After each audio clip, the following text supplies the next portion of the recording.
Kauli mbiu katika kutimiza miaka hii 12 ya huduma za kampasi za umma inazungumzia habari ya kujazwa hadi kufurika. Hii ni kauli mbiu iliyotolewa na Yesu mwenyewe, jinsi ambavyo Roho Mtakatifu anaweza akatujaza na tukawa sasa mfereji kwa watu wengine.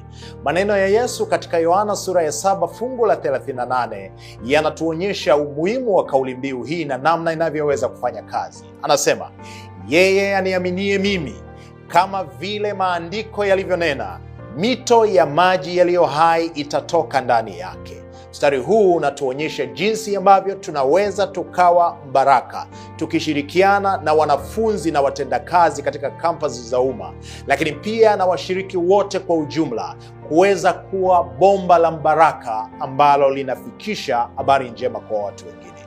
Mungu akubariki katika siku hii tunaposherekea tukio hili la pekee na adimu.